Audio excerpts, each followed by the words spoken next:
Everyone, welcome to my YouTube channel. तो आज मैं आप सबको बताने वाली हूँ न्यू बॉर्न जॉन्डिस के बारे में। यानी कि बच्चा पैदा होने के बाद तुरंत उसको जो है वो जॉन्डिस की प्रॉब्लम जो है वो होने लग जाती है। बेबी के बॉर्न होने के 1 या 2 दिन के बीच में डॉक्टर आपको बोलता है कि जो है बच्चे को जॉन्डिस हो गया है।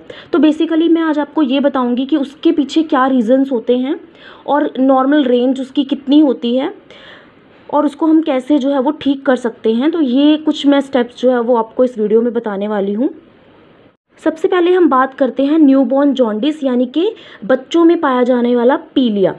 तो न्यूबॉर्न जॉन्डिस में क्या होता है कि जो बच्चे की स्किन होगी वो क्या हो जाएगी, येलो कलर की हो जाएगी। उसकी आँखें और उसकी जो स्किन होगी वो येलो कलर की दिखाई देने लग जाती है। और न्यूबॉर्न्स में, बच्चों में ये जो है वो बहुत कॉमन सी प्रॉब्लम है।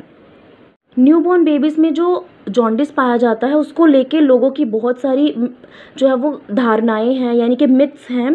जैसे कि कुछ लोगों का मानना है कि अगर किसी बच्चे को जॉन्डिस होता है तो वो येलो कलर का बर्ड, अगर उसको कोई भी येलो कलर का पक्षी जो है वो उसको देखेगा बच्चे को, तो उससे जो है वो उसका जॉन्डिस जो है वो ठीक हो जाएगा। एक और धारणा जो बहुत ही कॉमनली सुनने को मिलती है कि मदर अगर अपने प्रेगनेंसी टाइम में पीले कलर की सब्जियां या फल खाएंगी तो उसको जो है वो, उसका बच्चे को जॉन्डिस होने का खतरा जो है वो ज़्यादा रहता है। ये सब जो है वो एक गलत धारणाएं हैं लोगों की, ऐसा कुछ भी नहीं होता है। इसके पीछे एक प्रॉपर जो है वो इसका एक कारण होता है। बेसिकली इसके पीछे अगर हम देखें तो न्यूबॉर्न जो बच्चे होते हैं, यानी कि जो नवजात शिशु होते हैं, उनमें क्या होता है कि उनका जो रेड ब्लड सेल होता है, ये क्या है, हमारे ब्लड के अंदर पाया जाने वाला एक सेल होता है जो जिसको हम रेड ब्लड सेल कहते हैं।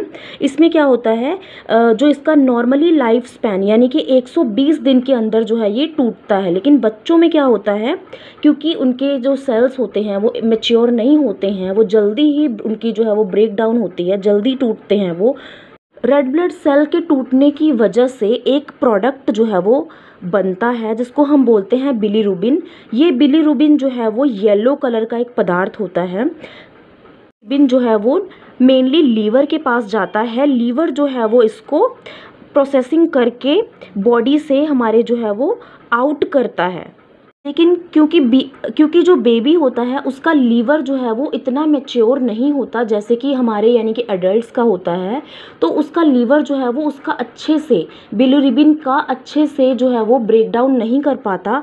और बिलीरुबिन के इकट्ठा होने की वजह से वो बिलीरुबिन क्या करता है, वो बिलीरुबिन, क्योंकि लीवर इमेच्योर है बच्चे का, वो उसको प्रॉपरली जो है वो ब्रेक डाउन नहीं कर पा रहा है।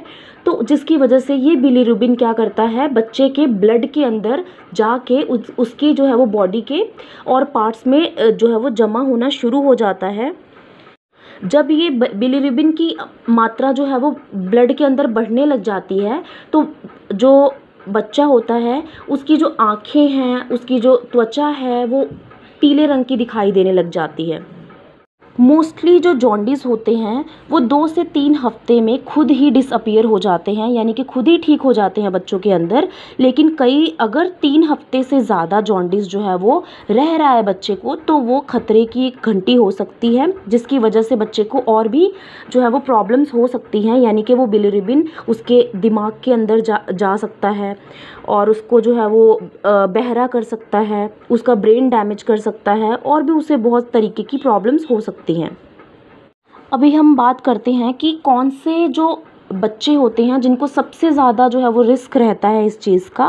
प्री मैच्योर बेबीज़, अगर हम प्री मैच्योर बेबीज़ की बात करें तो जो मदर्स की डिलीवरी 37 वीक्स यानी कि 37 हफ्ते से पहले हो जाती है, उन बच्चों को हम प्री मैच्योर बेबीज़ बोलते हैं। जो प्री मैच्योर बच्चे होते हैं उनका लीवर और भी ज़्यादा जो है वो कमज़ोर होता है, जिसकी वजह से उनके अंदर जॉन्डिस का चांस जो है वो और ज़्यादा रहता है। नेक्स्ट हम बात कर लेते हैं कि वो बच्चे जिनको जो है वो मदर की जो फीड है वो प्रॉपरली नहीं मिल पाती है, जिसके कई कारण हो सकते हैं कि मदर जो है वो उसको कोई प्रॉब्लम है जिसकी वजह से वो अपने बच्चे को फीड नहीं दे पा रही है, या बच्चे में किसी किस्म की प्रॉब्लम है कि वो मदर से फीड नहीं ले पा रहा है। तो ये एक कारण बनता है कि उसको जो है वो जॉन्डिस होने का खतरा रहता है। नेक्स्ट हम बात करते हैं तो इसमें एक कारण और होता है जिसमें कि मदर और बच्चे का जो ब्लड है वो कंपैटिबल नहीं होता है, यानी कि सूटेबल नहीं होते हैं, जिसकी वजह से बच्चे का जो आरबीसी है वो तेज़ी से टूटने लग जाता है। और सेम वही प्रोसेस जो है वो आगे फॉलो होता है कि बॉडी के अंदर बिलिरुबिन जो है वो इकट्ठा होने लग जाता है, जिसकी वजह से उसको जॉन्डिस की प्रॉब्लम हो जाती है। इसमें और भी कारण आ जाते हैं। अगर किसी बच्चे को लीवर की प्रॉब्लम है जिसकी वजह से वो लीवर आगे बिलिरुबिन की ब्रेकडाउन नहीं कर पा रहा है और बिलिरुबिन बॉडी के अंदर ही इकट्ठा हो रहा है, या बच्चे को किसी और किस्म की इन्फेक्शन है जिसकी वजह से उसको जॉन्डिस हो सकता है।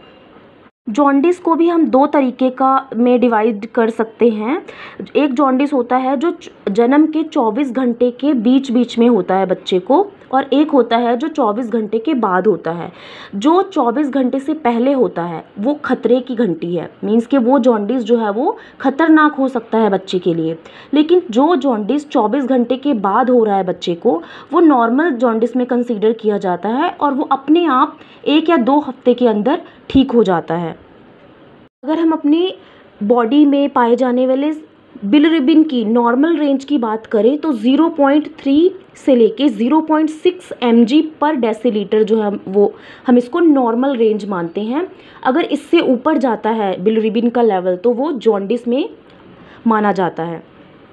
अभी हम बात कर लेते हैं जॉन्डिस के ट्रीटमेंट के बारे में। तो जॉन्डिस जो है वो 24 आवर्स के बाद हुआ तो उसमें इतने कोई टेंशन वाली बात नहीं होती है। वैसे तो जो जॉन्डिस है वो अपने आप रिजॉल्व हो जाता है, क्योंकि जैसे जैसे बच्चे का लीवर जो है वो मैच्योर होने लग जाता है, यानी कि स्ट्रॉन्ग बनने लग जाता है, अपने आप जो है वो जॉन्डिस ख़त्म होना शुरू हो जाता है। दूसरा, आप क्या कर सकते हैं कि अपने बच्चे को प्रॉपरली फीड कराइए। अगर आप अपने बच्चे को अच्छे से फीड कराएंगे तो उसका जो है बिलिरुबिन बॉडी से पास होगा, जल्दी ही वो स्टूल पास करेगा, जिससे कि उसका जो है वो बिलिरुबिन बाहर निकलेगा और उसकी बॉडी से जो है वो पीलिया ख़त्म होगा जल्द से जल्द। अगर बिलिरुबिन का लेवल बहुत ज़्यादा बढ़ जाता है तो फोटोथेरेपी जो है वो उसको डॉक्टर्स रिकमेंड करते हैं। फोटोथेरेपी एक ऐसा प्रोसीजर होता है जिसमें बच्चे को लाइट के अंदर रखा जाता है और वो लाइट से उसको जो है वो ट्रीट किया जाता है। अगर किसी बच्चे को बहुत ही कम मात्रा में उसका बिलिरुबिन जो है वो बढ़ा है, यानी कि बहुत कम पीलिया आया है उसको, तो आप उसको नेचुरल सनलाइट जो है वो सूरज की रोशनी से भी उसका ठीक कर सकते हो। आप थोड़ी देर के लिए उसको धूप दिखा सकते हो बच्चे को, जिससे कि उसका जो है वो पीलिया चला जाता है। तो this is all about the jaundice among the newborn's. And मुझे उम्मीद है कि आप लोगों को ये वीडियो समझ में आई होगी। अगर आप कुछ भी क्वेश्चन पूछना चाहते हैं इससे रिलेटेड तो आप मुझे कमेंट सेक्शन में लिख सकते हैं। Please do like, subscribe and share, and thank you so much for watching.